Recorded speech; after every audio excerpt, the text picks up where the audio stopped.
Welcome home, my little hellhounds. Tonight we have 2 scary stories to sink our hellish teeth into, and as I'm terrible at planning, this is just gonna be a short one, my bad.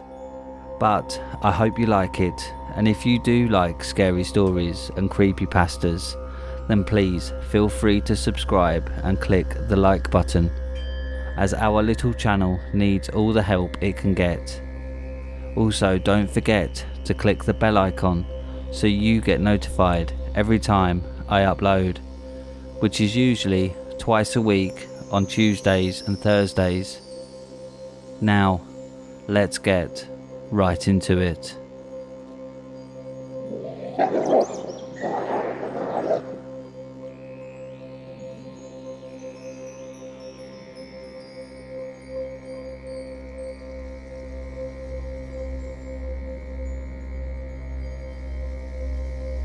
Girl in Blue, posted by Ella Carr, 1988. Let me preface this story with this. While I was an imaginative child at the time of this story, I knew at the age of 6 the difference between imaginary and reality. I had imaginary friends growing up as an only child, but I knew they were just that, imaginary. When I was 6 years old, my mother and I lived in this house that was much bigger than the two of us needed. We called it the big house, and still call it that to this day when talking about our time there. It was a 3-story house. The first floor was comprised of the kitchen, dining room and living room. The second floor was 3 bedrooms and a bathroom, and the third floor was just one large room. That was my room. It doubled as a bedroom and a playroom because of its size. My room had 2 little cubby doors. One opened to a small storage space. The other, my mum could never get to open. It had a small oval knob and a keyhole, like one of those keyholes that were meant for one of those skeleton keys. This is relevant later. I was not only an only child, but I also had no neighbourhood kids to play with. No cousins or family friends. I blame this fact on why I'm still socially awkward, but I digress. Up until this particularly sunny day, there had not been any unusual activity in the big house. I'm now 33, and yet the memory of this day is still so clear. I had just got my first ceramic tea set. The set was a creamy white with a delicate pink flower, hand painted on each piece of the set, even the tiny spoons.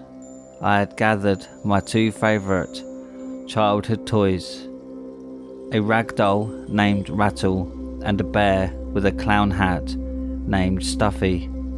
I had snuck down to the bathroom and filled the teapot with water, and I was fixing to have my first official tea party. I sat in front of the window where the sunbeams landed on the floor. It was full, and the spot where the sunbeam hit was always the warmest.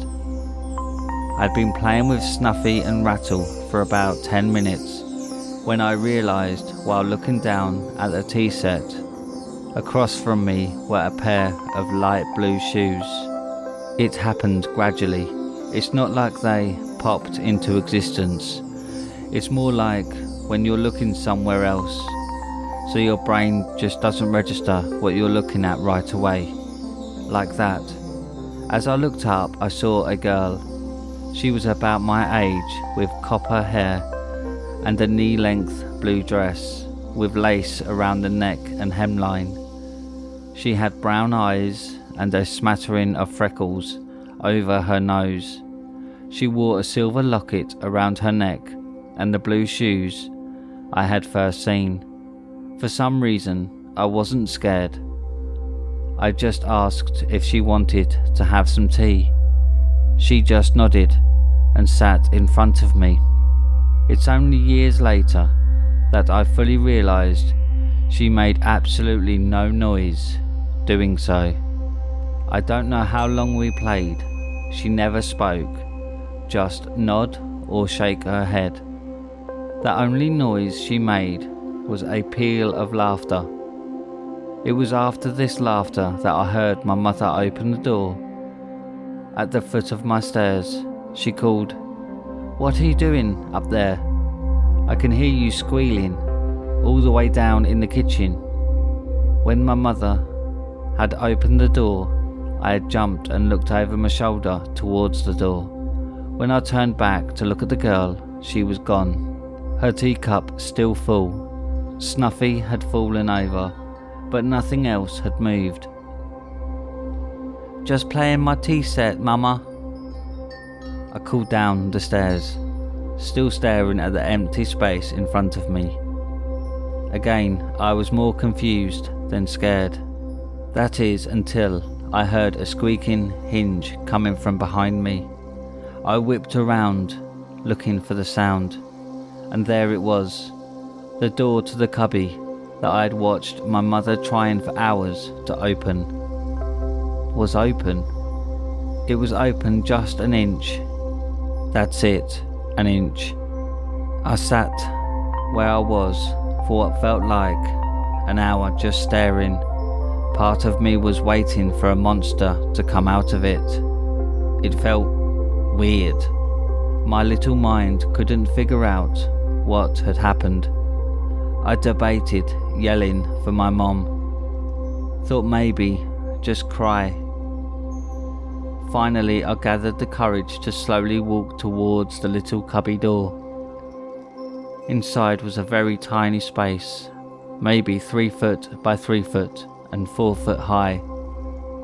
There were some old newspapers and debris from years of being untouched. Then I saw a small ring on the floor, not one knew where, like an old door knocker. I pulled it.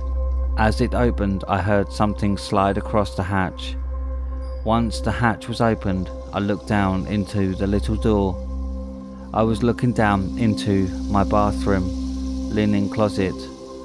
I laughed. Even at 6, I realised I had been spooked by a cubby that just had a secret door to the bathroom. As I was looking down, I heard my mother come into the bathroom, so I waited for her to pass the closet and I yelled, "Boo!" I swear, she almost fainted. She opened the closet and startled, "You little..." But she trailed off. From above, I watched her, looking all around the lower shelves of the closet, which made me giggle. She looked up in surprise, which caused me to slam my little hatch closed. As it closed, I saw what had slid off the hatch. It was a silver locket. Moments after I had closed the hatch, my mum was running up the stairs, yelling my name.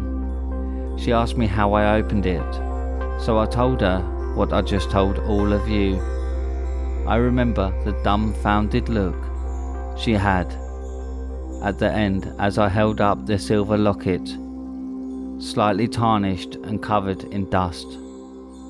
After that weird stuff happened all the time in the house. We would wake up in the morning with every kitchen cabinet open, the water turned on, far away sounding giggles, the washer starting with no one near it. Nothing that bothered my mom, strangely. I kept the necklace until I lost it in 5th grade. I never saw the girl again. I had seen one other apparition, ghost, spirit, or whatever you want to call them, in our basement, the same month we moved. My mother and I lived in this house alone. Keep that in mind. I wanted to blow bubbles, and the giant jug of bubbles was kept on the basement stairs. When I went to get it, and when I bent down to grab them, I could see our washer and dryer. Standing in front of them was a tall, balding man with black hair, a half unbuttoned plaid shirt, and what appeared to me was black dress pants. When I saw him, he looked directly at me and then was gone. I have a few more weird stories from the big house. Maybe I'll share them later. Until then, have a good spooky season, everyone.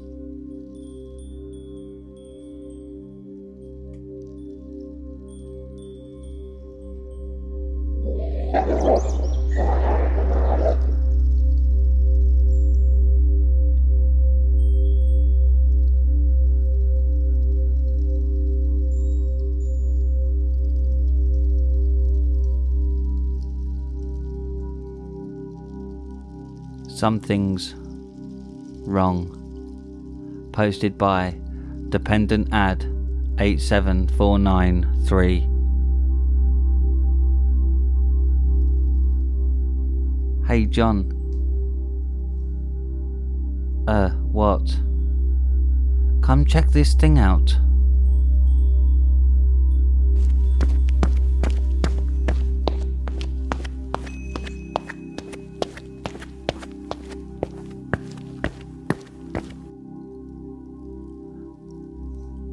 Ben, I don't fucking have time for this. Ta-da! A portal. Yeah. Lame. Oh, come on. Just let me...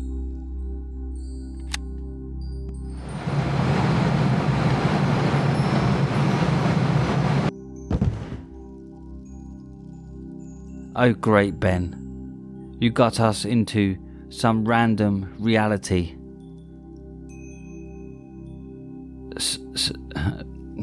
Sorry. Whatever. Let your stupid portal device charge so we can get out of here sooner. Okay. Someone's in a bad mood. Shut up.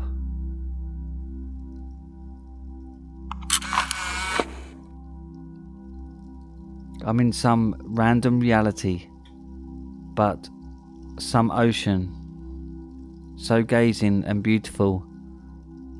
Hello? Is someone there?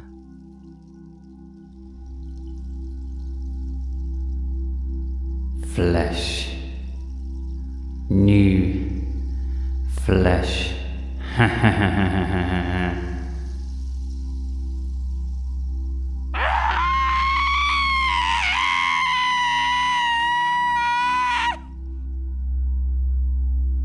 What the fuck?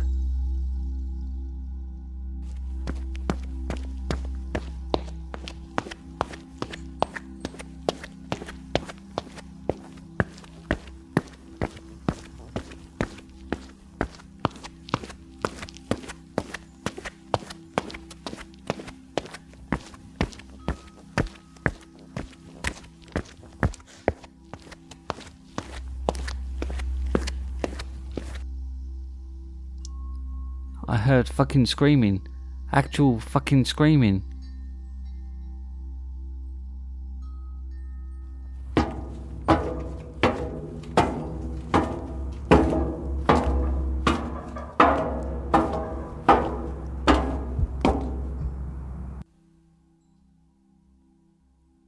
Where is he? Have you been he?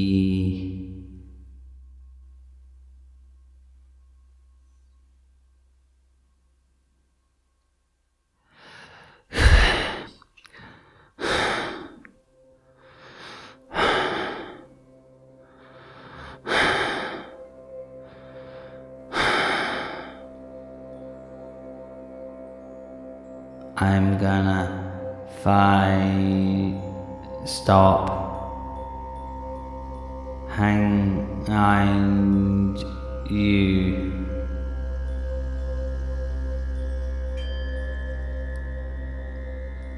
I need to make a break for it.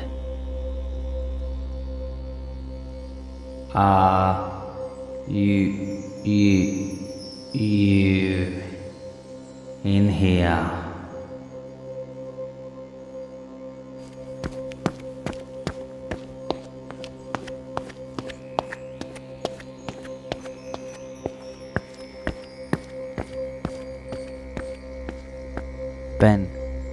Ben, help!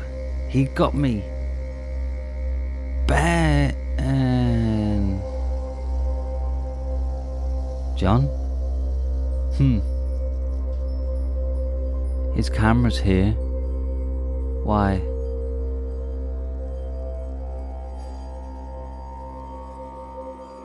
He's gonna be with you soon.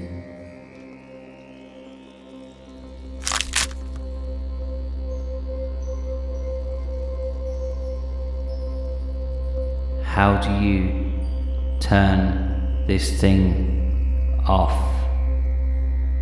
I have an idea.